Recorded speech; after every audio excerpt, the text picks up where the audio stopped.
Hello, everyone. Hi. Welcome back to Book Club. I don't even know what episode this is. 9? Is it 9 or 10? I think 9. I think 9 too. Okay, whatever. Welcome back to episode whatever this is. I'm so excited because today we took a little pause in between our Light Lark and Nightbane excursion for Bridgerton. Romancing Mister Bridgerton, to be specific. Romancing. Because when this episode comes out, season 3 of Bridgerton literally comes out like less than a week after. So, yeah. We want y'all to be prepared. So, I have my paper like Lady Whistledown. This week, we're going back in time to the 1800s to discuss Romancing Mister Bridgerton. And I'm very excited about this episode because if you are a reader or a non-reader, this episode's for you. If you don't read books, you can still come to book club this week because as long as you're okay with things being spoiled in the book. Because we are talking about everything you need to know about this book before the season comes out. So all you have to be is a Bridgerton fan for you to come to book club this week. Yeah. So that's what we're doing. The only thing is, this is for people who don't read and just love Bridgerton the show. This is also for the people like us who do love to read and love the Bridgerton books. And also love the show. So the only people that this is not for is for the people who want to watch the show without any prior knowledge of what happened in the books. So if that's you, sorry, girl. But if you do want to know what happened in the books before you get into the season, watch this episode. So also, let's be honest. They're probably not going to follow the books. So even if you want to go into the show blind, you could probably still watch this episode because we're going to tell you what happens in the books. And it's probably not even, hi Mochi, it's probably not even going to appear in the show. We'll see. Whatever. I'm excited to have old and new book club members watching. And maybe if you aren't a reader and you watch this episode, it'll make you want to be a reader. And then you can come to every book club meeting. So, that being said, welcome to book club. Welcome to book club. Hey, what's up? Ready for book club? I am obsessed. This is the worst. What do you mean? What? No, idiot. Welcome to book club. Welcome to book club. Okay, hi everyone. We have a very special thing planned today. We got in our little pajamas. We've got our teacups because we're having a sleepover tea party to celebrate Bridgerton. I'm very excited. I've got my little Winnie the Pooh mug because it's got the Union Jack on it. So I'm super British today. Wow. What in the ever-loving fuck is the Union Jack? That's what their flag is called, babe. You know, like the Spice Girl dress. That's a Union Jack dress. Oh my god, someone's dog will not shut the fuck up. Second of all, cue an eagle screech because 1776 in my heart. That's all I know. Well, I'm pretty sure. I don't know shit about the British. Okay, this one is technically we are in. Let me see. What date? Oh my god. Huh, is it somebody's dog? Shut it's the fine. fuck up. They probably can't hear him on the microphone. I hope not, but it's all I can hear and it's pissing me off. Yeah, so anyways, I'm pretty sure the season starts the very first season of Bridgerton starts in 1812.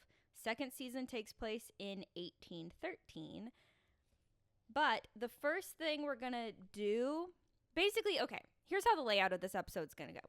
We're going to kind of track through all of what we deem as the important events that happen in this book. And as we talk about them, we're going to talk about if we think they'll keep it in the season, what we already know about what they've posted and from past seasons, and then things that we are pretty positive that they're not going to put in the show. Because if you've seen season 2 of Bridgerton, you know that they changed the fuck out of what happened. But they still do it really well, and I feel like they still kind of get the main points across. Yeah. And also, I have seen interviews of Nicola Coughlan, and I can't remember the guy who plays Colin's name, but the actor who plays Colin, they have talked about how this season has the most from the book than any other season, which gives me hope because season 1 of Bridgerton had a lot of the Duke and I in it. I feel like season 1 was pretty... The only thing they didn't keep in season 1 was the whole, like, when Daphne, like, goes into the Duke's room and they have sex and she, like, is riding him and, like, doesn't get off and he's like, what are you doing? And she's like, ha, I knew it. And there's, like, that whole thing that happens. Like, they don't do it that way. I'm pretty sure that does happen. They do. I thought she just confronted him about it. She didn't, like... Oh, maybe. I don't know, man. In the show, yeah. I could be wrong. I haven't watched the first season in a while. Yeah. But I really do think that in the show, she's like doing the same thing. And that's, in the book, that's not how she gets pregnant the first time. Yeah. If I'm correct. In the show, that is how she gets pregnant. And then there's like there's I didn't a think rift so. between them. I think so. No, I think there's a moment where she's hoping she gets pregnant, and then she gets her period. Yeah, that's in the book. And then she cries. I don't know. Who knows? I don't We're know. not talking Whatever. about Daphne We're and the talking Duke, about because they're Polin. not even in this fucking season at all. Yeah, the Duke's not even in this season, which is sad. But we do get Anthony Bridgerton and Kate Sharma in this season still. So, thank God. Also, what are you drinking with our little teacups? For our little teapot. I'm drinking Yogi bedtime tea. Cute. I'm drinking lavender milk tea. Yeah, that sounds delicious. Wow, I love having Slumber Mine Party is Book also Club. lavender flavored. Ooh, Slumber is Party lavender Book and chamomile. Club. This is so fun. We Slumber should Party have more Book Club. themed. We should have more themed episodes. Yes, we should. Okay, let's hop into it. So, I just want to throw this out there. The first thing that I know that they're going to take out of the show, that it's literally the first thing that happens in this book, is there's a time jump from Penelope's first season out in society to when this starts. This basically starts with Penelope as a spinster. Like, in this book, she's already 28 years old and Colin is like 33. Yeah. And they don't do that. They take out the time jump, which I kind of expected them to do for all of the seasons. They can't. Yeah. With some of them. They cannot take out time jumps with Hyacinth and Gregory. Yeah, they have to do... Hyacinth and... Have you read Hyacinth and Gregory's books? No. The only books I haven't read are the last two. I'm with you. So Okay. we both haven't read Hyacinth or Gregory. But we've read through Francesca's story. Yeah. But also, like, Francesca's story isn't going to make sense unless there's a time jump. I do think that after they do Benedict and Sophie, I do think they're going to do Benedict and Sophie, and then there's going to be a little bit of a time jump for Eloise. Also, another thing to point out is that Romancing Mister Bridgerton is the 4th book in the series. It's not the 3rd book. So the book series goes Daphne and the Duke, obviously. Kate and Anthony. What's his face? Kate and Anthony. And then the 3rd book is Benedict and Sophie. What's his face? Yeah. Which is arguably the best, but I will say Benedict this and book, Sophie is book 3. This book does not. They're not really missing anything by skipping to the 4th book for the show, because Benedict and Sophie are literally not in this book. Hardly. Like, there is a mention of them, but by time in this book, they don't even live in the city that they're like. They don't live in the area of Mayfair that all the parties are happening at this time. So it doesn't really change. But they're taking anything. out the time jump. They are taking out the time jump. So like Eloise and Penelope play a big role in Sophie and Benedict's story. So I'm that's true. I don't think they're going to do the time jump for Sophie and Benedict, but I think they'll do the time jump for Eloise and her story.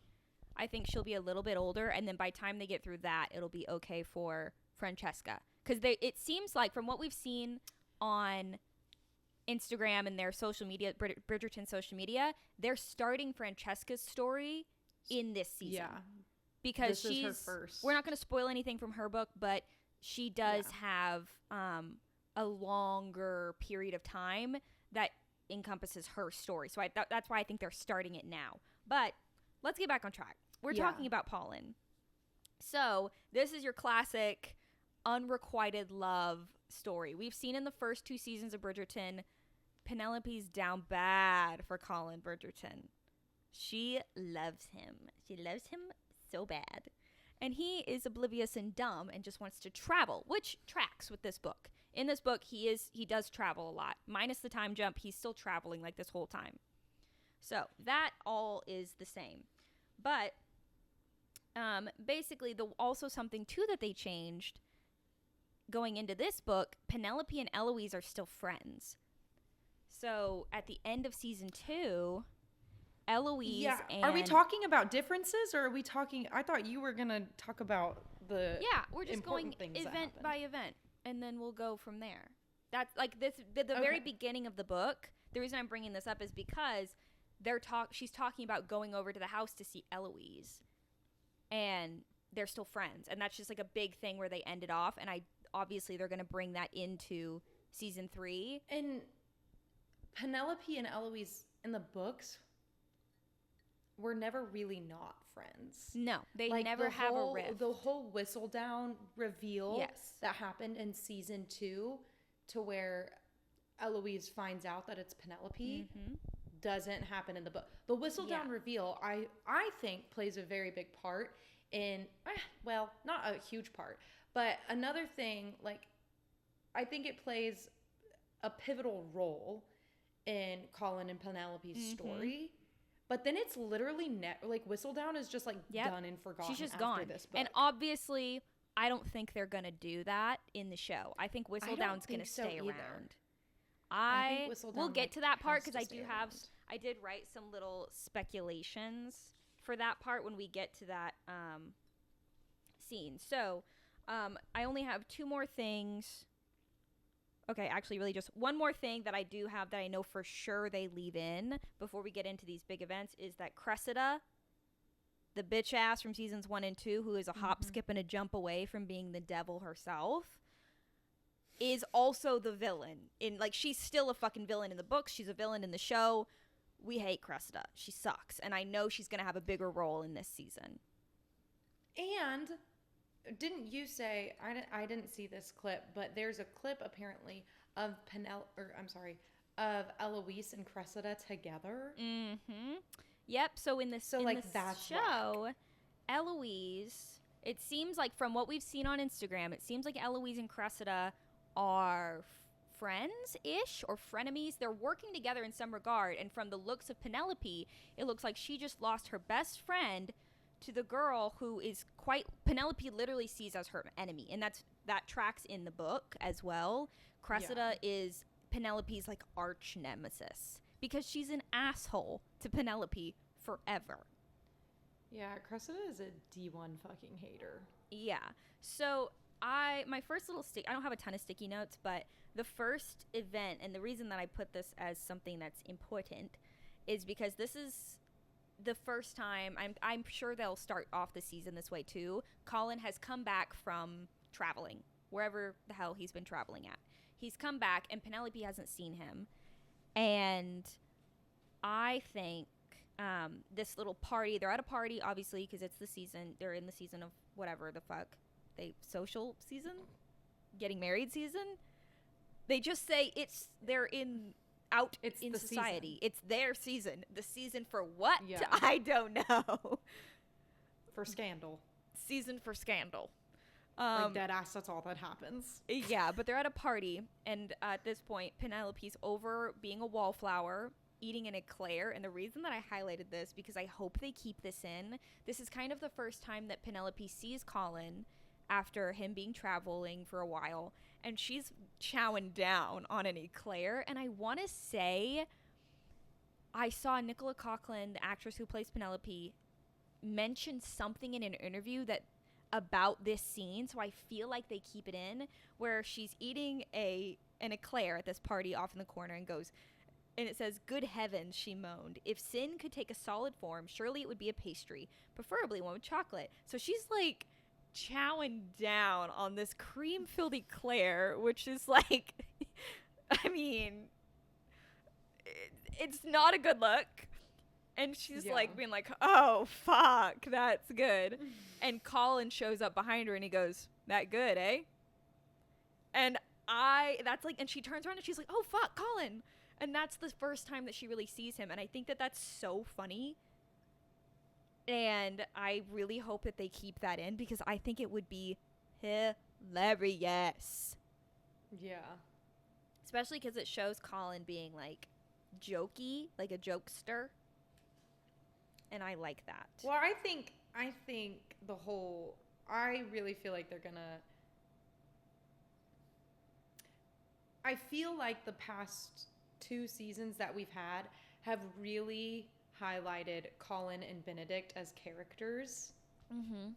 Like, they've done a really good job of letting their personality shine. So now that it's like actually Colin's season, I feel like it's just gonna be like even better because like he was freaking funny in season 1 and season hilarious. 2.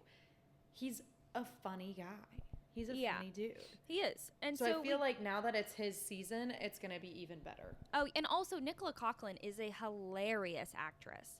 And I've seen from clips and stuff too that one of the things that they are kind of amping up is that like she's really smart and witty, and this tracks in the book too. She's very smart and witty, but when she gets into situations where she's nervous, she's kind of clumsy.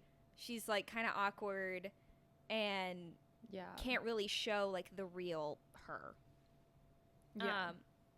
So there's also the next sticky note that I have is we get a lot of, and I just want to talk about this part as a whole, not necessarily an event, but Lady Danbury in the book takes like kind of a motherly role to Penelope, and it's kind of like from the book it's like it seems like she almost knows that Penelope is Lady Whistledown, because in the book at this point she's been Lady Whistledown for a decade.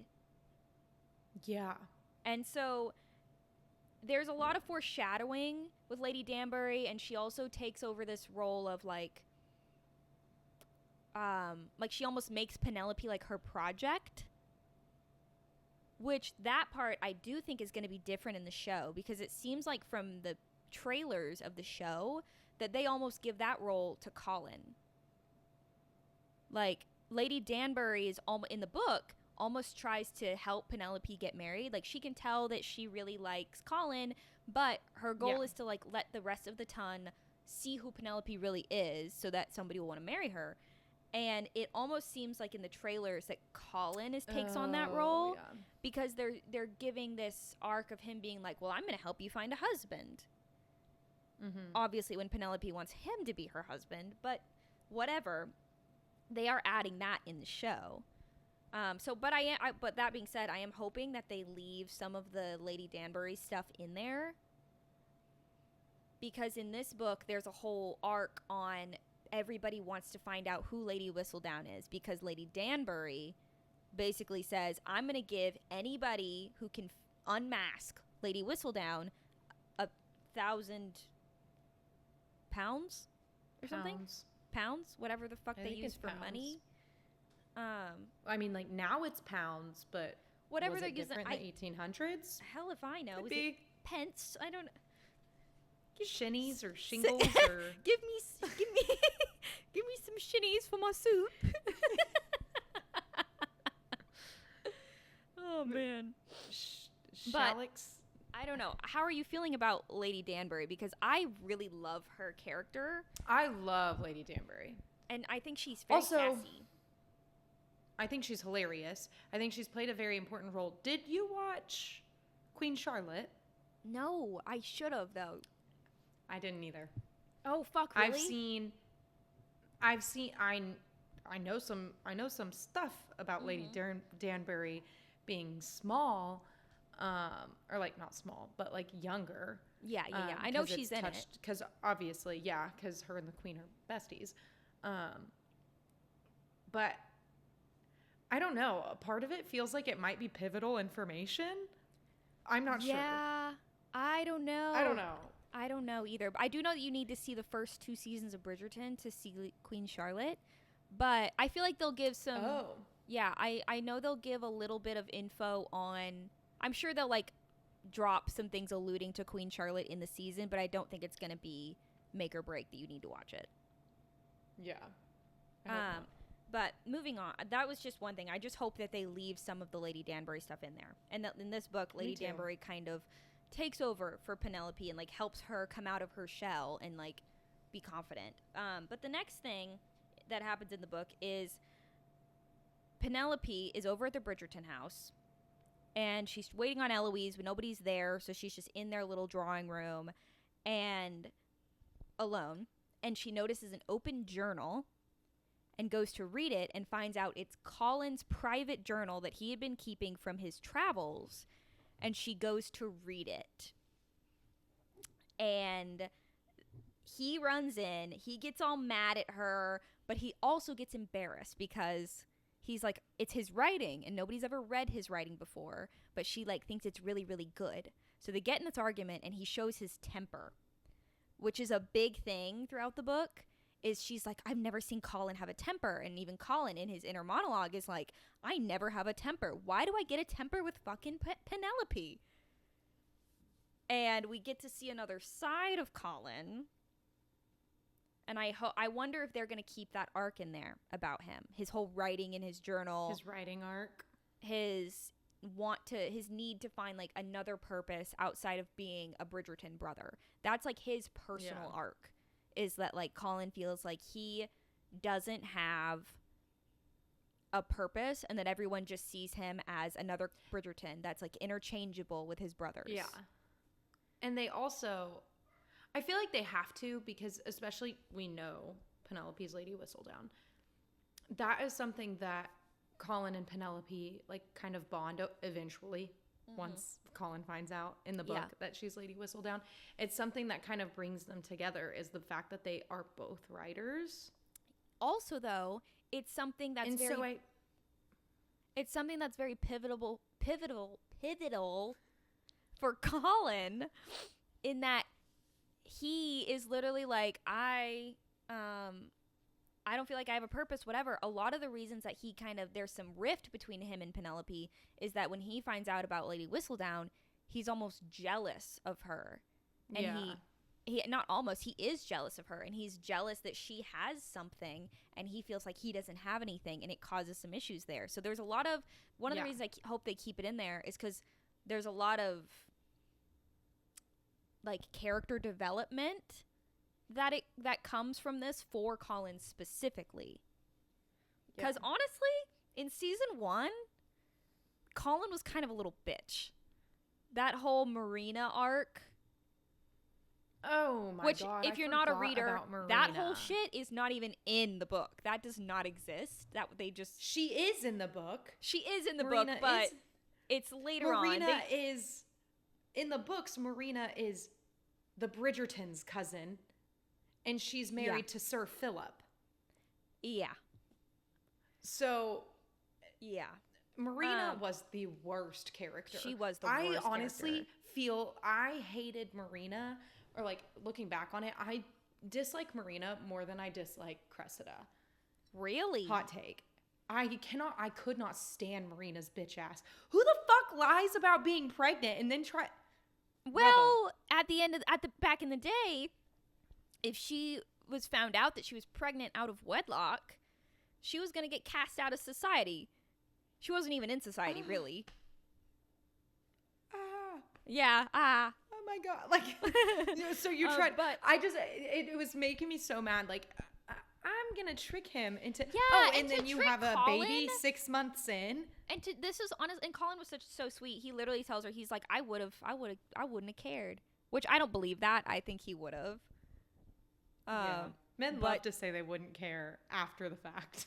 after the fact. They'd be like, you could have told me. Okay, well, yeah, actually, if I had told you, you would have flipped shit. And then I clearly could never tell you anything again. The world would have turned horizontal on its axis. What book was it that we read where he was, it was one of the, this episode's not out yet, but it's one of the Twisted books where they were like, he was like, well, she could have told me. And the other guy's like, she did, and you flipped out. And he's like, well, yeah. Shit. I think men just want to flip out. Like, I think they want to flip out, and they get mad when they miss their moment. I think you may be right. I think men just like to have a little freak out moment occasionally. Well, they're so caught up in being like, women are so emotional that they get one chance to be emotional and they get pissed when it's taken from them.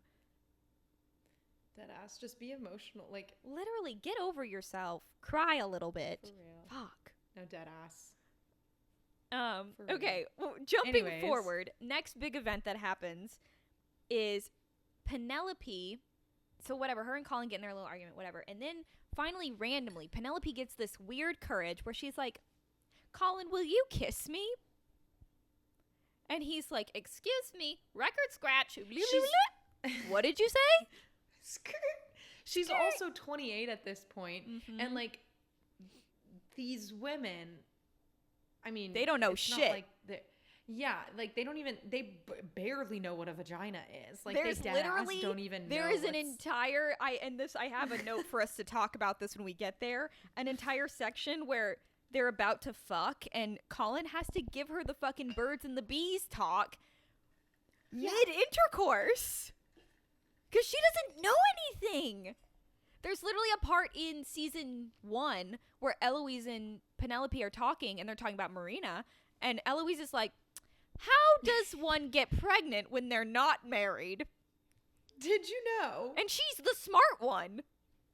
Yeah. Literally. And so... Because Eloise is actually curious. Everybody else is just like, I don't know. And all the men are like, yeah, we know. We've been fucking since we were 16 years old. Yeah, that's the craziest thing. And there's some women who don't. It's crazy. Crazy. Yeah. And I feel like that was pretty accurate. Like, you just could not talk about that as a woman. I mean, you couldn't talk about it. Even today when bitches get on TikTok and they're like, oh, I like to read romance novels. Men are like, oh, yeah, you guys have fucking porn addiction. We have porn addictions. You guys have been fucking prostitutes and strippers in the fucking red district and the red light district for centuries. But now that we want to... Prostitution, dead ass. It's literally the oldest profession. Jesus Christ was a carpenter. Whores are older than that.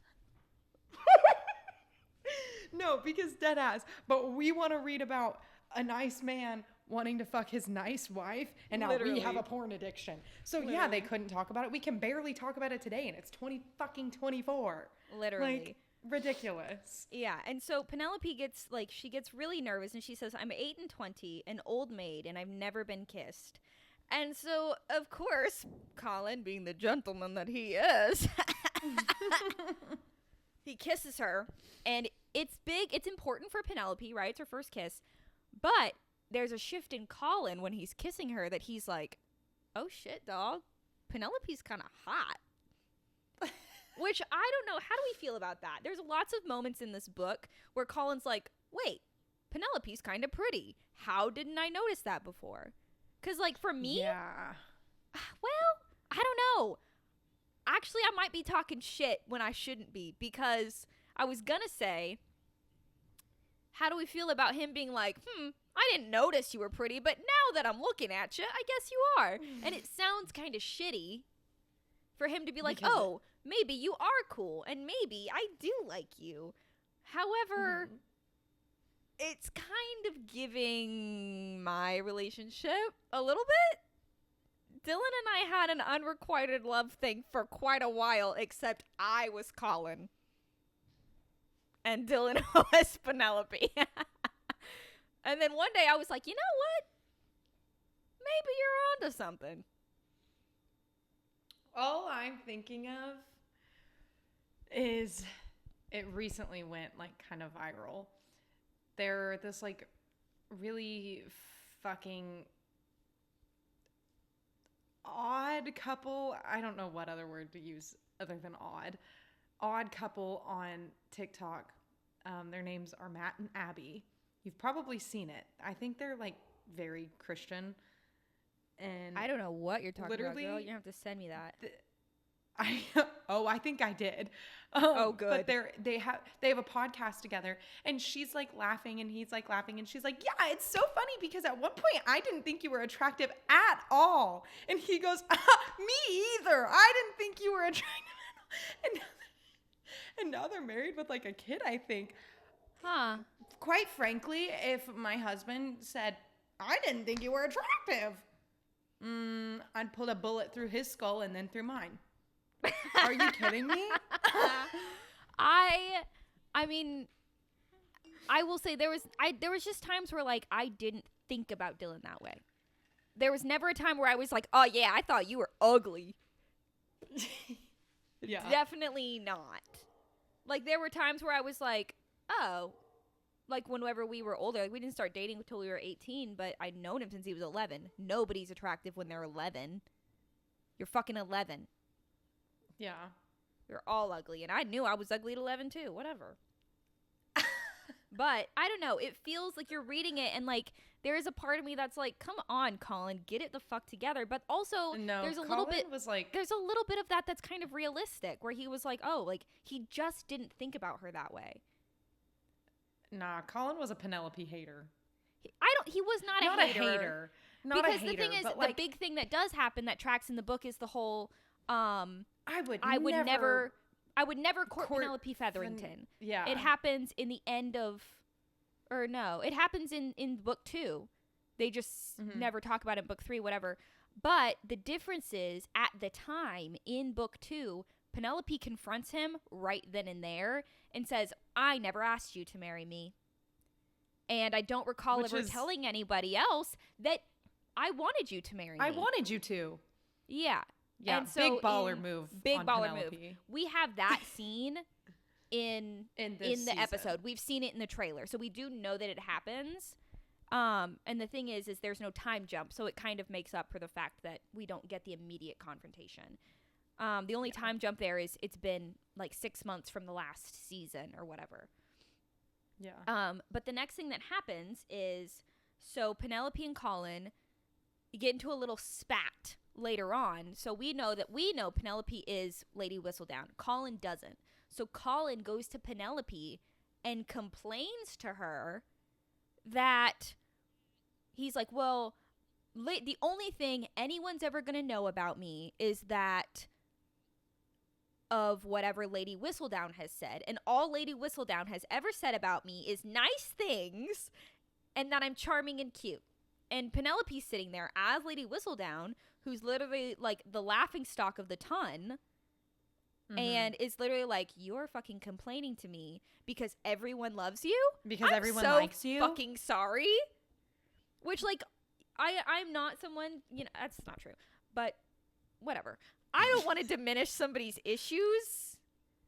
But in this scenario, Colin, fuck off. And she's literally saying, you're insecure because you don't want to get off your ass and fucking do something with your life when you've been handed everything. Everything. I'm sorry. It's giving men of today. Well. It's giving men that are just like, well, I want a woman who'll stay home and take care of me, but like I don't want her to be too ambitious though. But also, I don't want to hold up my end of the deal. I don't want to pay the bills and be. I need a woman that'll wipe my ass and cook and clean and have babies and make the money also, and go 50-50. And also go to work. 50-50. Go 50-50, bitch. How about fuck off? Literally, how about fuck off? Like, because they're like, I'm that's not what this is giving. 50-50 with you. No, it's like they want a woman who's ambitious but doesn't want to have a job. That's boy math. That's boy math. Thinking that having a woman to wipe your ass, clean your fucking house, have your fucking babies, cook all your food, and pay half the bills, that's what they think 50-50 is genuinely while they sit on their fucking asses. That's boy math. Boy math Boy math. Can get fucked. Ugh. That's what Colin's giving, and it's pissing me off. Yeah, Colin was. I will say, a cry baby. I think in the season, I think they're gonna play up more. I think more of his character arc is going to be about his jealousy, and I think that's how he's gonna realize he's into Penelope, because he's taking on the role of, I'm helping her find a husband. We've seen that there's some random dude that does not exist in the book, some blonde dude. Yeah. He's in the show. They're bringing in potential suitors for Penelope, which, bitch, in the book, she got zero. She got nada. None. She got none. Nobody. None. Nobody wants Penelope's ass. I want Penelope's ass. Fuck, dude. She's gorgeous. Love Penelope. She's stunning. But I think in the book, a lot of his character arc is that he's like kind of got rose-colored glasses on, that he doesn't know real fucking problems. Like, she's literally like, you're a fucking man. You get to travel. Everybody loves you. You're rich as fuck. You have turned away, like, you got to go to school. You've gone to school. Women would literally like kill their best friends to marry you. And literally, you're like, nobody knows anything about me except that Lady Whistledown is always so nice to me. Dude, I'm fucking misunderstood. I'm so misunderstood. Everybody likes me too much. Oh my God. Literally. Shut up, Colin. So I kind of hope he has that just for the sake of, like, his character development. But I think they're going to change his character arc a little bit in the show. But then the next big thing that happens is, like I mentioned, Lady Danbury has announced this challenge to find Lady Whistledown. And at a party, Cressida stands on a fucking table and is like, hey, bitches, I'm Lady Whistledown. And Penelope's sitting there like, are you fucking kidding me? Fucking kidding? She doesn't care that people don't know it's her, but she does care if people think it's Cressida, because that's her, like, fucking enemy. And even Lady Danbury is like, hey, you should fucking say something. And she's like, you know what? I think I will. And so Penelope tells her off. And it's like, I like Lady Whistledown, and I'd have my heart broken if she was you, because you suck. Yeah. And I fucking hate you. Penelope just, like, devoured that whole She book. did. She literally did. And I'm sure we're going to get some of that. I'm so excited to get some of that, because fuck Cressida. She sucks in every season. Every season she's the worst. She is so bad. I also think she's married in the book. Is she not? Is she widowed? She's married and widowed. Yeah. So when you're a widow at this point in time, in this point in history, it's almost like a get out of jail free card, because everybody knows that you've boned. So there's not this, you don't need a chaperone. They don't really give a shit. You don't need a chaperone anymore. You don't need anything. You can live on your own because you were married. It's literally, honestly, if I lived at this time, I'd just get married to some fuckhole and then maybe kill him. Yeah.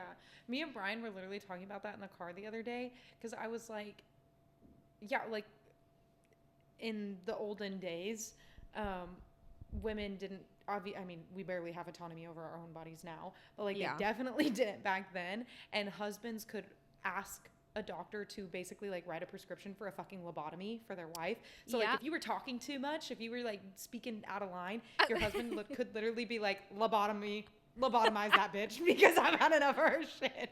And you'd literally get a lobotomy. And Brian was like, no way, that's true. And I was like, dog, women literally couldn't, like, we couldn't, we didn't have credit cards until the 70s. Also, the term, like, that was not a thing. The term hysterical literally comes from women who, I don't know what the, like, Latin root of the word, like, like HYST, I don't know if that's, like, the root of it, hysteria, hysterical, that whole thing. It goes hand in hand with, like, the root of the word in, like, hysterectomy, which has to do with your uterus, I think. And that word literally comes from like, women, they would have postpartum depression, or they would be having a panic attack or big emotions, and men were like, oh, you're crazy, and they'd send them to a psych ward. Oh my God. Instead of being like, a witch, they were like, crazy, hysterical, lobotomizer. She's crazy. She's crazy. But, like, the only way women could own property was if their husband died. Yep. Yeah, so I would be killing my husband. Yeah. I would marry just, somebody marry shitty. a really old fuck. And then I'd kill him. And at that point in time, nobody could track if you poisoned them. They didn't know. Yeah. They didn't know anything. Can't hold their arsenic. There you go. He had it coming, probably. He ran into my knife 10 times. He ran into my knife. He ran into my knife 10 times. I don't know. He's clumsy. He was really clumsy. He was old, you know. Bad hips. He fell over right on top of a gun. And it just went off. It just went off. I don't know. But now I own his whole estate. La, la, but la. now I own things. And I can walk outside on my own, and I'm a widow. And it wasn't. And if you were, they get to wear black and blues and purples. And if you were young enough, it wasn't frowned upon to get remarried. Yeah. So then at that point, you own shit and you can remarry. Yeah. Not too bad. Not too bad. Not too shabby. Not considering. Too shabby. Not too shabby. So the next thing that happens is, and this is kind of the big pivotal point, about halfway through the book.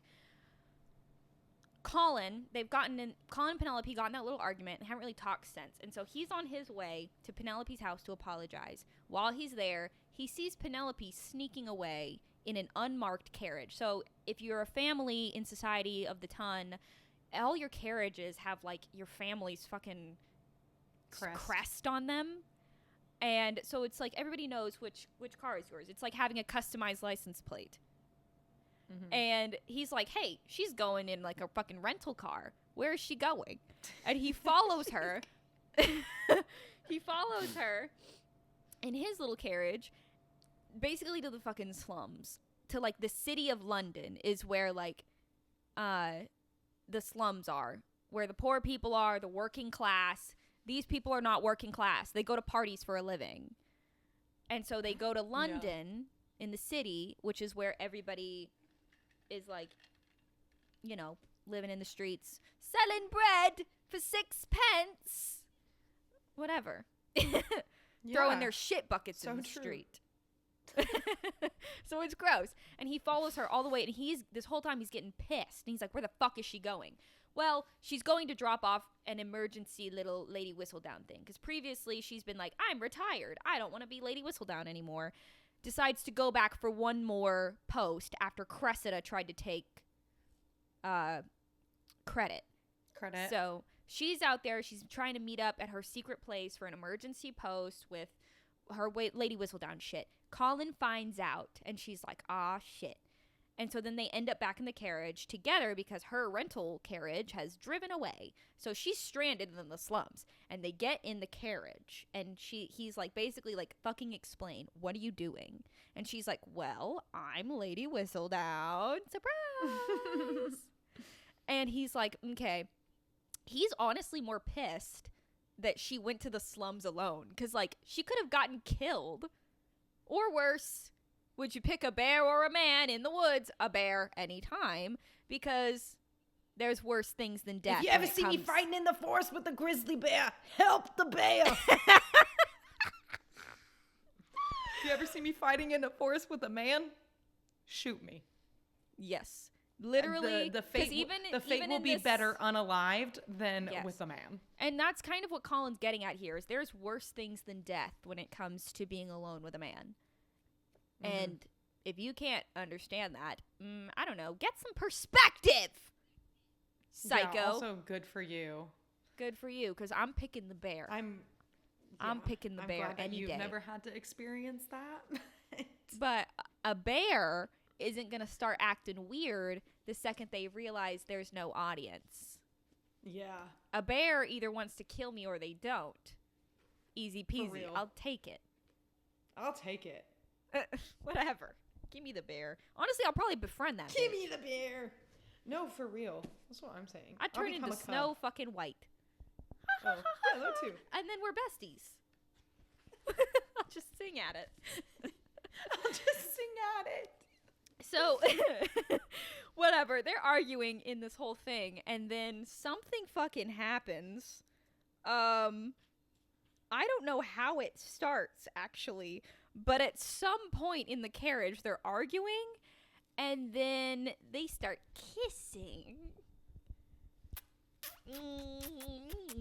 And it was 1830. And they were in a carriage. And they weren't allowed.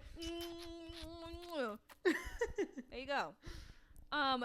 But this scene I want to talk about for a second because they have mentioned this in interviews.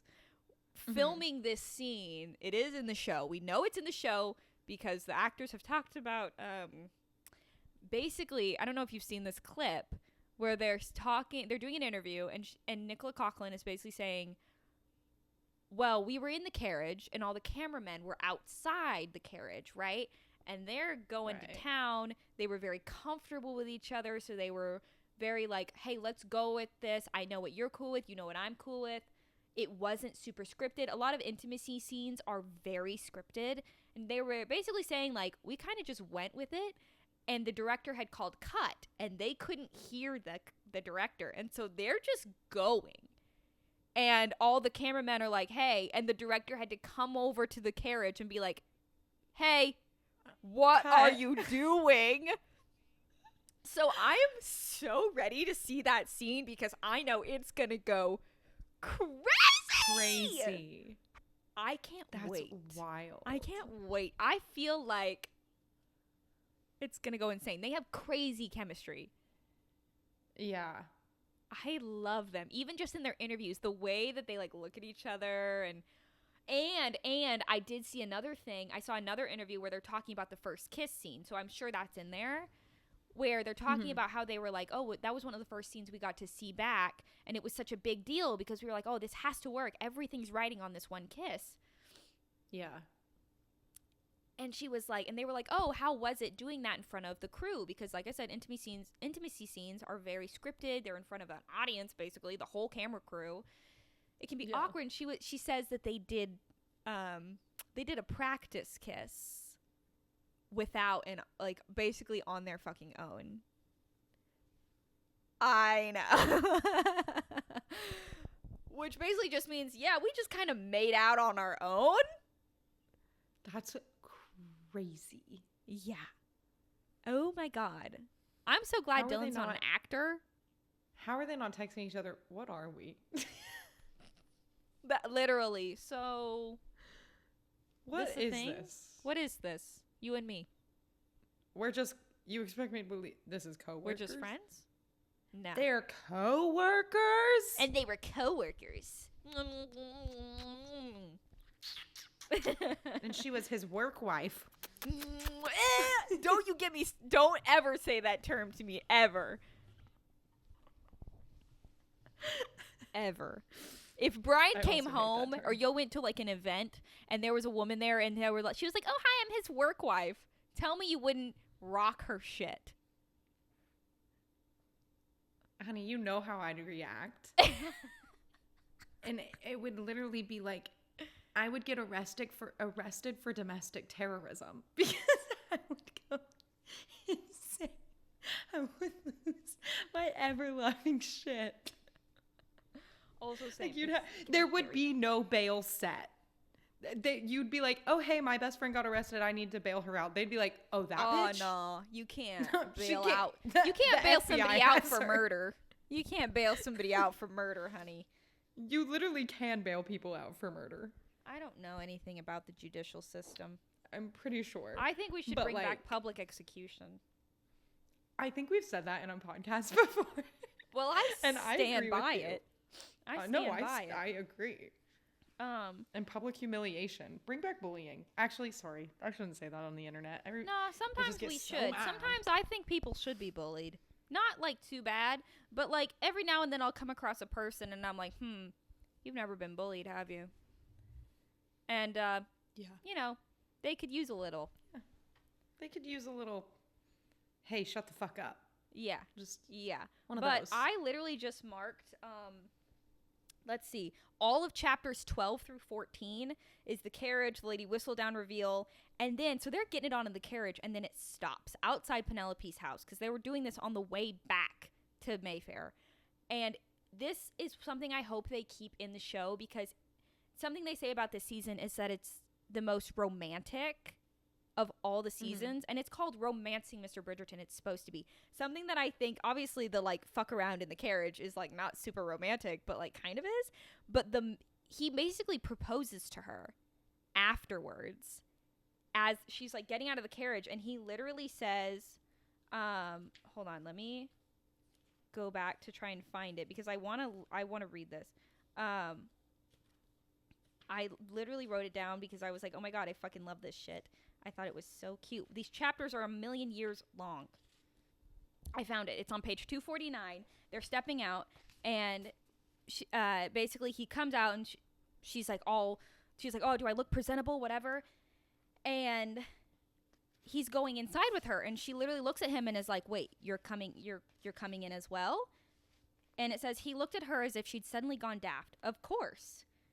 And then she didn't move, too perplexed by his actions to give her legs the orders to step down. There was certainly no reason he had to accompany her inside. Propriety didn't really demand it, and he cuts her off, she's like kind of overthinking in her head, and he goes, "For God's sake, Penelope," he said, grabbing her hand and yanking her down, "are you going to marry me or not?" Oh my god! I think that that's so cute.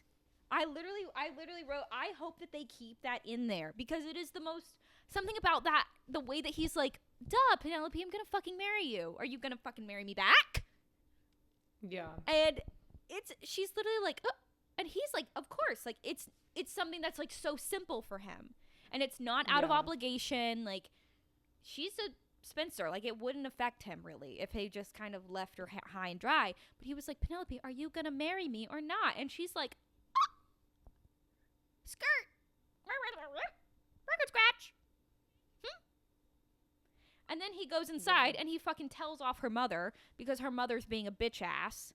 In the book, she has one more. She's like, in the book, she has one more little sister. And they think he comes in and he's like, "I'm gonna marry your daughter," and she's like, "Oh, you're gonna marry Felicity." Prudence, not Prudence. Felicity. One of the, whatever her fuck ass name is, some terrible name. The Featheringtons really should not have been able to have kids, because what the fuck are their names? Hey, I like Penelope. Penelope's a really cute Penelope's name. fine. Prudence and Philippa. Prudence.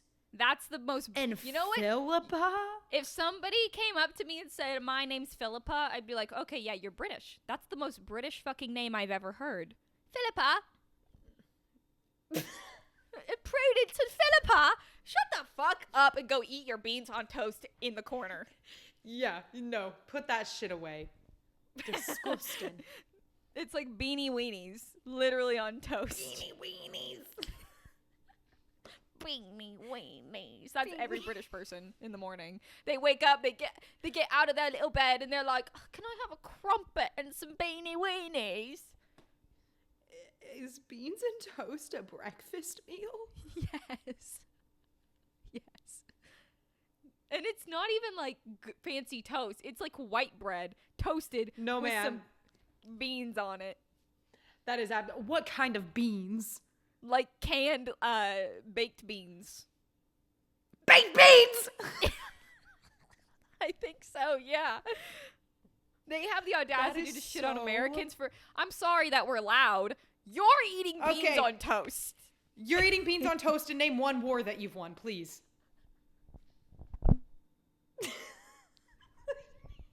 America! When you win, fuck yeah! When you win a Revolutionary War, you can come the fuck at me, but until then, get fucked. You have an evil 8-year-old twin trying to run your country. I don't give a fuck. You literally kicked out the only diversity that the royal family has ever seen. And you want to shut on America? You're eating beans on toast. That's all I'm going to say. You're eating beans on toast for breakfast. That's criminal. You deserve prison for that. Oh, man. Jesus. I didn't know beans on toast was a breakfast meal, and now that information is going to haunt me. Anyways. British people are fucking weird. The next big event is Colin. This is something, it's not a big event, but basically, Colin and Penelope are getting married, right? And Penelope doesn't think Colin loves him, but that's not uncommon in society Marriages. weddings. Like, it's not uncommon for them to just be like, oh, we just like each other and we're getting married. Like, Colin's already old as fuck at this point in the book. He's 33 in their version of old. And so, like, it's not a big deal that she's like, but it's going to be a very happy marriage. And then Colin's still slowly starting to be like, wait, maybe, how do I know if I'm in love? And so he goes to Daphne in the book. However, Daphne's not in this season. So I think they're going to replace Daphne with Kate. And my speculation is that he's going to go to Anthony's house with the intent on talking to Anthony. Anthony's not going to be there, and he's going to end up talking to Kate and is going to ask Kate, how do you know when you're in love? And with Kate and Anthony, it was kind of it wasn't like Penelope and Colin are a slow burn type of love story, at least for Colin's sake. Penelope loves him forever, but throughout this book, she's battling with this whole, like, she put Colin on a pedestal. Like, she thought he was couldn't do any wrong. And slowly throughout this book, she still loves him, but she's seeing a new side of him that she's like, oh, I didn't, she's almost being a little unfair in the sense of, like, thinking he can't make mistakes and he can't be an asshole sometimes. And so it's kind of faltering who she thinks she's in love with. And Colin is like, oh, I've never thought about being in love with Penelope. That's weird. Yeah. And I think he's going to end up going to Kate instead of Daphne. And Kate's basically going to say, in the book, Daphne basically says, like, you don't know. Like, it's different for everybody. There's not a wrong or right way. Yeah. It just happens. And I think that's going to change. I think Kate's going to take on the role that Daphne would play in this book. Which makes me sad because I would love to see Daphne and the Duke. I love the Duke. I love the Duke in so many ways. I'm down bad for the Duke. I'm down bad for the Duke. I'm down bad for all, like, Anthony, Benedict. Not so much Benedict for me personally, but... Oh, get out of here with that. Benedict is the best brother. I would get on my Benedict hands and Sophie's story. Yes, their story's very good, but I would get on my hands and knees for season 2 Anthony. Well, Jonathan Bailey, I think is his name. Yes. The girls lost out on that. The girls took such a big L. With the fact that man is gay is the bane of my existence. We have so many things, women. We have so many things. We don't have Jonathan that, Bailey is not one of them. And that is probably could be the biggest L of womanhood. I mean, in the 21st century. We don't have autonomy over our own bodies, but I think that not being able to have Jonathan Bailey in a romantic and sexual way is the biggest L we've ever taken. I love him. I always forget he's gay. I try to, and then I saw a picture of his gorgeous boyfriend or partner, whoever he is. If they're married, I don't know, but he's just as gorgeous, and it doesn't feel fair. It doesn't feel fair. It's not. No, it's not fair. It's not. However, but, whatever. Benedict has been my favorite since season 1. He was kind of ugly in season 1. All of them were kind of ugly in season 1, except for the Duke. Yeah. The that's Duke has never been ugly and never will be. And oh my God, I need to see more shows that he's in. I want a whole spin-off show about the Duke. No, dead ass. And the whole Can we talk about Anthony's his weird sideburns? Elvis sideburns in season 1? In the first season? What the hell was that? I don't know. Colin had the same shit, kind of. He had these little sideburns, and he had a high neck, like a collarbone, a collar that was like covering his little neck. Yeah. And now he's like tan and tall, and he's got his shirt unbuttoned a little bit. And he got his shirt unbuttoned, so he's a whore. He's a whore. He's got the top button undone. Whore. They really made Bridgerton for the girls. They made this show for the girls, and The girls gaze into days. Yeah, girls not gaze the in men. days. The men can fuck right off. No. Okay. Yeah. Let's see. Speak on it. Okay, the next thing I had is chapter 17, and all it says is, how do we feel about the argument? I don't know what argument I was talking about necessarily, so let's just flip to chapter 17. I think... God damn it. These pages, or these chapters are so long. I remember what it was. I found it. So, they get engaged, right? They're having an engagement party, and Penelope and Colin, when he interrupted her little... mission to like release one more Lady Whistledown column, basically saying it's not Cressida. She didn't get to do it because, you know, he found out, and it kind of threw off the whole plan. So they're at this engagement party, everything's going well, and basically she goes behind his back. Not really. She never told him she wouldn't release it, but he thinks that they had an agreement that she was going to drop it and let Cressida basically take the fall, because then if, you know, nobody would look into it farther. They would just be like, oh, it's Cressida. And then she would never risk getting found out or getting kicked out of society, because basically Cressida was a bitch, but she was still liked. Like, she was still popular and rich. And it'd be a lot harder to kick her out of society. Penelope, nobody really liked her. If she did something like be Lady Whistledown, the rumor is that, like, or the worry is that they would kick her out of society because nobody liked her anyways. They would start to get mean and jealous and whatever. But at their engagement party, her little messenger man shows up and is like, one last note from Lady Whistledown. And everybody's like, what the fuck? It's the same note that's saying it's not Cressida. And Penelope's like, oh, fuck, it wasn't supposed to come out till Monday, but they released it early, whatever. And so they get into an argument. And I just wanted to talk about how I think in the show, I don't think they're going to do the whole Lady Whistledown retirement. I don't think that's going to happen in the show.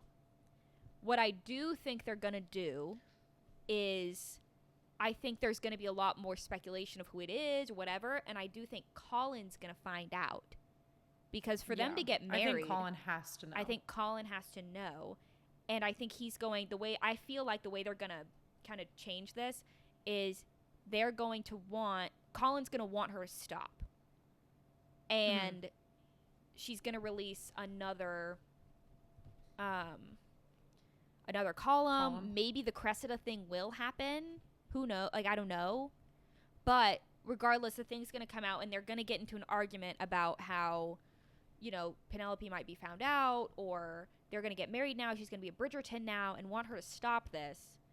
But a lot of it is also, like in this argument, a lot of the reason Colin's so angry is that he is also jealous of her, that she has this thing. It's like an underlying feeling, but he's not telling Penelope that.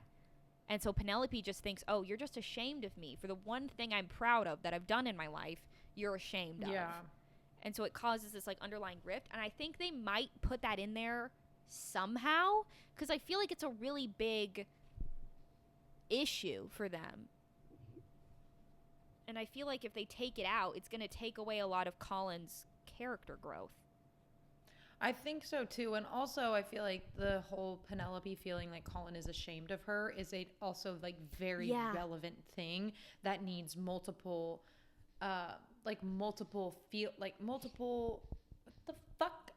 word am I looking for? Multiple instances, I guess, to back up how she's feeling. Because if it's just like, there's the one thing of him saying, oh, I would never court Penelope Featherington. Yeah. And I'm sure there's going to be more, but that definitely adds to the feeling of Penelope Penelope assuming that Colin is literally just ashamed of her. So I really hope they don't take that out, because I feel like there's got to be something that has to do with Lady Whistledown in it without them doing the whole like, oh, Lady Whistledown's done now. I don't think they're going to do that, but I think there's going to be like I don't think so either. The issues of her being revealed, I think they're just going to deal with privately, like as a couple, being revealed to him versus being revealed to the entire ton. The entire But this leads into the next thing I have. They get into an argument, right? he takes her. This is all taking place at the Bridgerton house, like the house he grew up in, Anthony and Kate's current home. He takes her upstairs to his old bedroom, basically, that's still kept as his bedroom because he'd been traveling, whatever. And they get into an argument, and this is the moment where, privately in his inner monologue, Colin realizes that he loves Penelope. Like, they're already engaged, obviously, but he realizes he actually loves her, and he asks her to stay. And then chapter 18 is their spicy, sexy scene, where they have sex for the first time. Penelope is, as virgin as you can fucking get. And this is what I want to maybe break down a little bit, because this is fucking bizarre to me. So they're about to start having sex, right? And they're not really fighting anymore. He's being very romantic, and he's just like looking at her and blah blah blah, and being very, hot and spicy. And then, let's see, he literally says something about, like, I could hurt you. This might hurt you. Oh. Yeah. So, he literally says, this may hurt. And she says, I don't care. Hold on, where is the part where he literally says... Is this? In between, I'm on maybe 331. Oh. Blah blah. Hold on. I think I know where it's at. I just have to find it.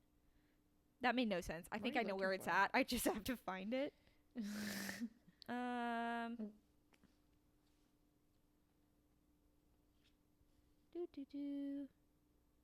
What are you looking for? I'm looking for the scene where he's like giving her the fucking birds and the bees talk. Oh, okay, I found it. It's on page 329, the top of the page. He says, Penelope, I need to explain something to you. I could hurt you. I would never mean to, but I could. And she goes, you couldn't. I know you. Sometimes I think I know you better than I know myself. He gritted his teeth. Not on purpose, but I could. Like, she's like, no, you can't hurt me. And he's like, nah, dog, you don't understand what I'm about to do. Yeah.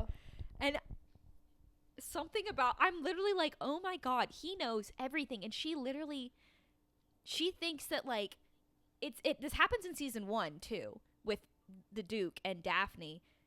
They're doing above the waist stuff, and she doesn't realize that there's more to it.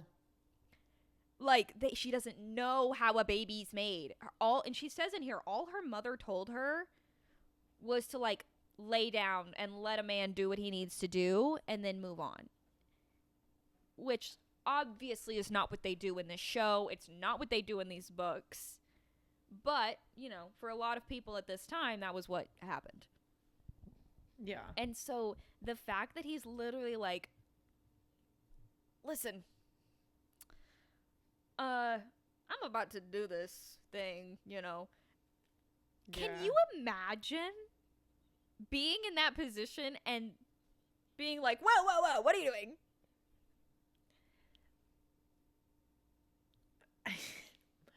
I can't, like, I genuinely cannot fathom, like, I had the birds and the bees talk when I was, quite frankly, I don't even remember having, like, a sex talk with my mother. I remember my mom being like, men have penises and they carry diseases and you will get herpes.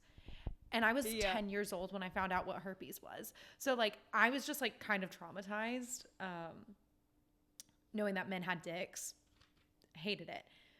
And then obviously, like, as I got older, I like actually learned, like, what sex was. But, like, I can genuinely not imagine being like, and that's it. That's how babies make. Yeah. Well, I never had that talk. I figured it out on my fucking own. Well, yeah, because we also have things like the internet. Yeah, but, like, to not have that and, like, literally you're about to have sex and you don't even know what sex is. Like, I would be like, whoa, what are you doing? What is that? I couldn't do it in the moment and then be like literally at the bottom of 333, she's about to, like, he basically says, like, move your hands around, like, touch me, whatever. and she's about to grab him, and he's like, whoa, not yet. And she's like, what do you mean? Like, she gets confused, and all he says is, you'll understand later, spreads her legs, and then touches her. And like, I would be, and the fact that she's not jumping out of that bed, that's what I'm saying. I don't like it. I would be shocked. And then to not only that, to like, clearly, she literally, like, he says there's much more. And then that's, like, she doesn't even know that you can, like, at least in season 1, the Duke with Daphne, like, they're going on their little promenade, and he says, like, when you get home, try this out. At least he, like, kind of tells her, give this a shot, so that when they are married and they're about to have sex, she's, like, aware of... She's not completely unfamiliar. But to not know that... To not know that? To not know that your vagina exists and that you... Because also, like, tampons were not a thing. So, like, when they had their courses every month, they literally, like, this is in Francesca's story, which I just recently finished. But it literally just said, like, they put cloth down there. Yeah. They put an extra layer of cloth. Yeah, and they would wash it. It's like a disposable diaper. Yeah. Gross. But like, did they even understand the concept of a period? Did they? I don't know. I'm sure that, I guess they knew that it meant you weren't pregnant. Because that's all that mattered at that time, right? Yeah. But like, and then what about the also what, too? What they don't have you condoms. Started your period? What about when you started your period? Because most girls start around now. Most girls start, like, I would say the average age is like 13. I think it was younger even back then. And so what? You start bleeding from your vagina. You don't know what a vagina is. Yeah, literally on page 336, he says, this is going to hurt. I can't help it, but I promise you it's only this one time and it won't hurt much. Not true. Not true. You got to give it a few times. And then it stops hurting. But literally, she says, how do you know? He closed his eyes in agony and says, trust me. Absolutely not. I'm not trusting you right now. What do you mean? I will not. And then literally... What are you talking about? And then he, like, goes in, and she's like, oh? It says she gasped, her face showing her shock. I'm sorry. Take a moment to explain what you're about to do. Don't. I don't like it. I don't like that.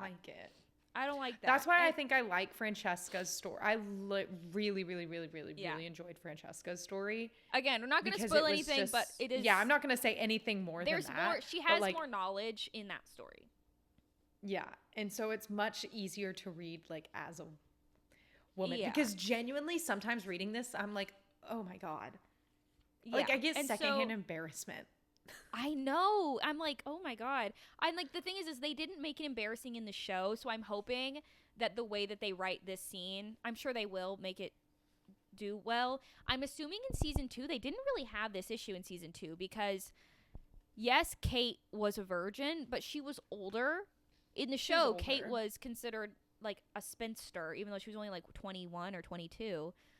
But she seemed to kind of know what went down, and because she knew the general consensus. Yeah. So there was no real conversation she had to have with Anthony. Like, they just did it.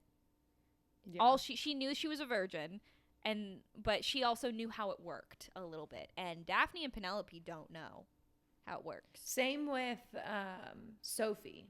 Yeah. Sophie knows. In Benedict's story, Sophie is not part of society. Like, she's not.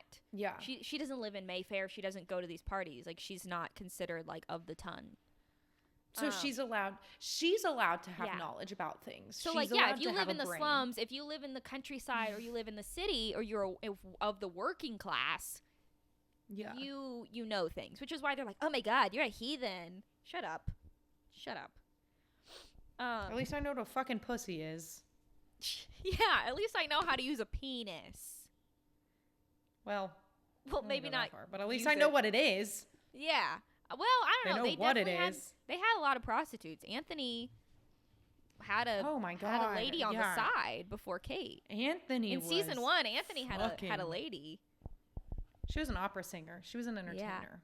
Yeah. She was a little lady on the side. Fun thing about being a woman in the 1800s was that you could be good at things and be a whore, or you could be quiet and be a wife. Never know about sex. Yeah. Like, I cannot believe, like, you could, and also, like, being a wife, typically you had money, or you could be a whore, an entertainer, and had poor, no money. Question mark, and also not you could be anything. a mistress. You could be a mistress, and all these rich men would marry somebody they didn't really like, but that was acceptable in society, and then they would pay for the living wages of their mistress. A mistress was, like, especially in England, like, it was like almost like it might as well be an official title. Like, if you were not a part of society, it was like sought after to be like, oh, I could be your mistress. Like, it was a very do you think you would have been a part of the ton? I like to think I would be like Lady Danbury, maybe. But honestly, yeah, I think I would be a part of the ton because I love getting dressed up. I love fancy balls. And dancing. I don't think I would be because I don't think anybody in my family took shit seriously enough to have us be like upper class. I also don't think so. Like, if I'm going on like family I'm in the fucking slums, bitch. Same, that's what I'm saying. We're the working class. However, if I would go by what I would want to be, I would want to be a part of the ton, I think, because it's drama mama, baby. There's so much shit. I'd want to be a Bridgerton. Daphne. I'd want to be Daphne, and I wouldn't have married. Well, I don't know. I would have left that prince on the curb and gone I want to be a for princess. The Duke. I would go. I don't care. I want to be a duchess. You can't have anything. Yeah. So the least I can become is a fucking queen. Yeah. That's what I want. That's true. I don't know. I would love to be a duchess. However, I would just would love to like get a new dress for every ball, and like there'd be drama, whatever. Be the diamond of the season. I don't think I'd be the diamond, but maybe I'd be friends with you'd be the diamond. I'd be fucking friends with the diamond. That's not true. I'm way too loud. I'd be lobotomized. No, you'd be Eloise, be like, dog. Wait. You'd be fucking Eloise. Oh my god. Yeah, I would be Eloise. I would be That'd Eloise. Be so fucking funny. Okay, I'd be like, why do men get to do things and I don't? Yeah. I don't know. I'd just be hanging out having a good party time. Honestly, I'd be like Daphne. I'd be like, I want this life. I want to get dressed up. I want to make a good match. I want to love match. And I think I'd find one, genuinely, with the Duke. Yeah. I think I could do it. Okay, yeah. There's a scene where he says I love you after they have sex. Very romantic. I hope they keep that in. The next big thing that happens is they get married. A little bit of, like, a few weeks go by. They get married. And Cressida shows up at Colin and Penelope's home. And is basically like, I want to speak to Penelope. Tells Penelope, I know you're Lady Whistledown. And you embarrassed me by telling everybody that I wasn't her. And the way she found out is because when Penelope insulted her, when she first said, I'm Lady Whistledown, she said, it would break my heart if it was you. And then in her paper, her last Lady Whistledown post, she said the same thing. It would break my heart if people believed that Cressida Townbley was Lady Whistledown. Mm-hmm. And so she put the two and two together, realized it was Penelope, and basically says, I'll out you, or I bet you're fucking rich as shit, which she is, because she's got all this Lady Whistledown money. I'll out you, or you can pay me 10,000 pounds, whatever, and basically, like, pay her off for the rest of her life. And so she goes to Colin, which I do like that she, like, kind of nips it in the bud and is like, well, I have to tell Colin. And yeah. They have this whole thing where they're like, Colin's like, don't fucking worry, I'm gonna handle this shit. And so they're throwing a big party, right? And at this party, Penelope doesn't know what's going on. Colin goes to, like, you know, fix the issue. Ends up telling Anthony about Lady Whistledown, whatever.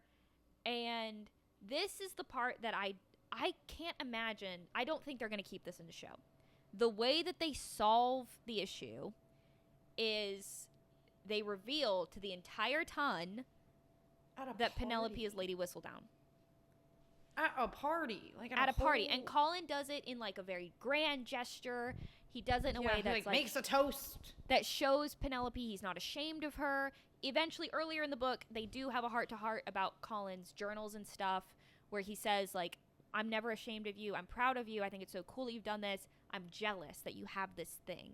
And so she's pushing him to publish his traveling journals, which is, like, his little side arc, whatever. We'll see if they keep that in.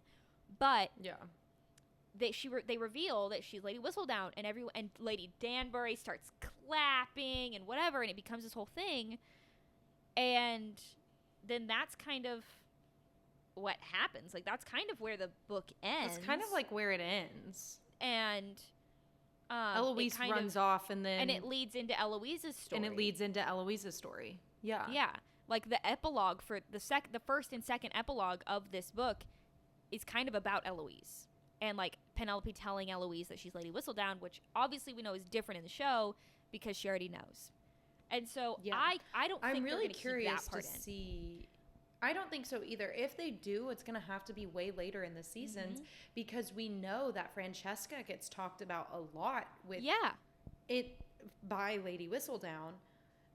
We just don't see it in the books because Francesca's actual story, her first season and her story don't line up at all. Don't line up. So I'm really curious to see, like, just what happens. Yeah, I'm also curious because since there is no time jump, in the books, Eloise, Penelope, and Francesca's story are all happen within, like, a month of each other. Yeah. In the books. Like, it is so It's compact. all happening I'm kind of at pretty the sure. same time. Yeah, like, they all... Yeah, like, for example, like, Eloise's get story married has within, a lot... like, 2 weeks. Her story has a lot to do with writing letters. We hear about those letters in this book, and then in the next book, we find out what those letters were for. And and I'm also curious because at the end of season 2, when the Queen also plays a very big role in the show, and the Queen's not in the books. She's not in the books. Yeah, the Queen's not in the books. So I love Queen Charlotte, so, like, I'm not complaining. But the Queen thinks that Eloise is Lady Whistledown, which is why Penelope writes that letter basically saying, that column, basically outing Eloise for going to the slums and hanging out with that little boy that she likes. Who the fuck is that? Yeah. Like, yeah. I mean, I guarantee she's going to have to, like, stop doing that because... Yeah. I think I'm interested. There's definitely going to be, like, some different arcs that happen. I think what they're going to do is kind of what they did with season 2. In season 2, they followed the storyline a little bit up until about halfway through the season. And then the second half of the season, they changed it up. But the reason I still thought it was a good show is because, one, they just do it very well. The storyline's still good. And they still get the character arcs. They still get the main points of each character across, just in a little bit of a different way. So I think what they're going to do with this season is it's going to follow up to about when Colin and Penelope, like, find out until when he finds out about Lady Whistledown. I think that's all probably going to be about the same, minus the whole Lady Whistledown retiring. I don't think she's going to retire, but I do think maybe Cressida will still try to take the credit. And I think all that's going to be about the same up to the carriage scene. And then around the marriage, which is kind of what they did in season 2, around the marriage I was going to say, around the marriage is when they're going to change it up a little bit. But I think they'll still be able to get the point across that Penelope, her big things in the book, is that she has this, like, inner confidence and this, like, whole personality that the ton doesn't even know about. And I hope the Lady Danbury is going to help her kind of show that. I think Colin is going to get that point across for her by trying to, like, help her get a husband. I think it's going to show when she gets whoever this random suitor is. I think that's like her big arc, is that she's going to gain confidence and she's going to start speaking out and like being herself. And Colin's big arc in the book is that he's kind of insecure about not having shit, and he's kind of oblivious to his love for Penelope. And so I think those are the two big things that they're going to get that across. I think they're still going to be good, but they're going to be different than the second half of this book. Well, and that's what they did with the first book, or not the first Almost book, sorry. exactly what they did with the second book. Yeah, it's like they also, in the second book versus the second season, they made, what's Kate's little sister's name? Edwina. They made Edwina fucking insufferable in the show. Yeah. And Edwina is so sweet. She's and so nice cute and honestly such a wholesome character in the book.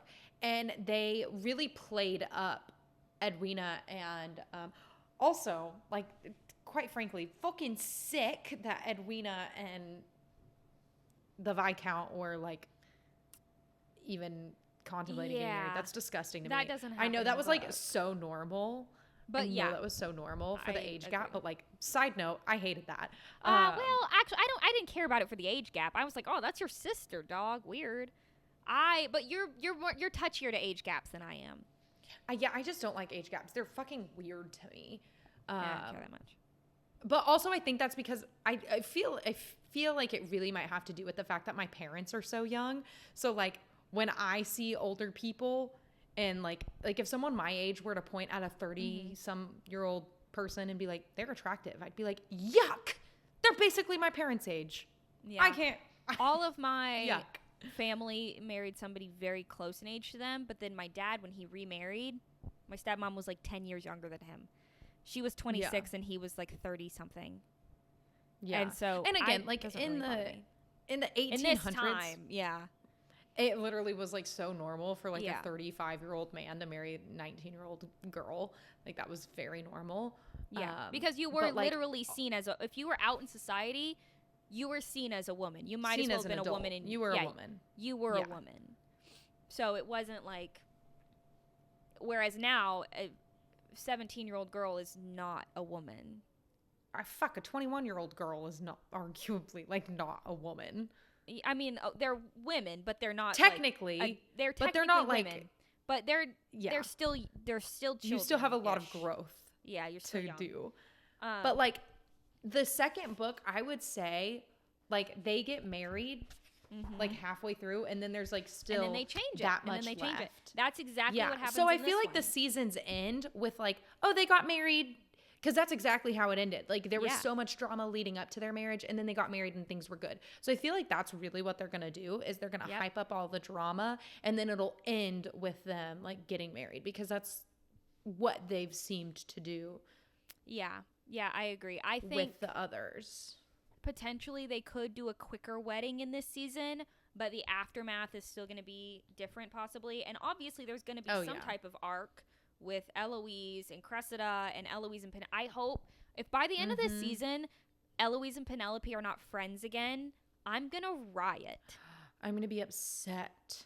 I'm going to be very upset. I want them to I be also friends am again. looking forward to more Francesca, Hyacinth, and Gregory. The actress that they got to play, because the actress for Francesca's new this season. She is one of the most gorgeous women. She's stunning. So I love her. She is one of the most gorgeous women I've ever seen. Something about her face, I just want to eat it up. I'm excited. And also, I love Francesca's story, so I'm very excited to see more of her quiet personality be shown. Also, I am excited to see more of Gregory, because Gregory's fucking funny. He is very funny. He's especially older. In the later books, he's very funny. Yeah, because he's older, even in this. Yeah. And Eloise he's like 20. Yeah, I think 21. That's why it's so hard for me to get to Hyacinth, because I don't care much for Hyacinth's character. Yeah. I think that's why this season they're going to work on Francesca, Hyacinth, and Gregory. So we'll probably read those next books, and maybe we'll do episodes on that. And then go from there. But I don't know. I'm excited. And then we can talk about season 4 in 2 years when it when it comes out. We can Hopefully talk it's about... Benedict and Sophie. Oh my God, yeah. Hopefully it is Benedict and Sophie because I will eat that shit up and then say fuck it and eat the plate.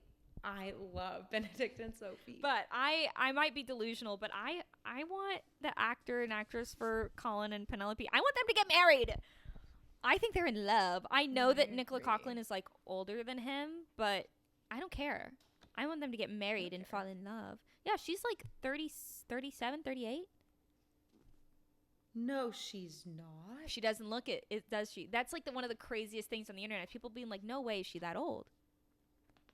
That's wild. I mean, she's not old, but like, yeah, she's older. But it's because she's so short and like can play younger characters. Like she was in Dairy Girls and literally played a 16-year-old. Oh my God, Dairy Girls, the clips of her in Dairy Girls, so fucking Girl, funny. you have to watch that show. It's so fucking funny. I do need to watch it. It's such an easy watch. Like, it is not a hard show to watch at all. And it is so funny. If anything, just for her character. Her character's hilarious. Yeah. But yeah. Her accent's so funny and cute, too. Yeah, anyways, that's episode... Did we Whatever decide this this was is. episode 9? Maybe. 9, I think. I don't know. Romancing Mr. Bridgerton. Also, I had so much fun with our little sleepover clothes and our little teas. It's just so fun. So cute. And if you are new to Book Club and you watched this episode because you're not really a reader and you wanted to know what happens in the book, thank you for coming. And start reading books so that you can be a part of Book Club all the time. Yeah. And hopefully this season is good. But I know it will be because Shondaland has absolutely never fucking missed. Never missed one time. But anyways, for more updates, for more clips from other episodes, and to stay up to date, follow us on Instagram, TikTok, GoodReads. Follow us on GoodReads, y'all. Yeah. So that you can keep up to date with what we're actively reading in the moment, because we are constantly updating that. And subscribe to us on YouTube and follow us on Spotify. Every episodes are on Friday. Every episodes are on Friday.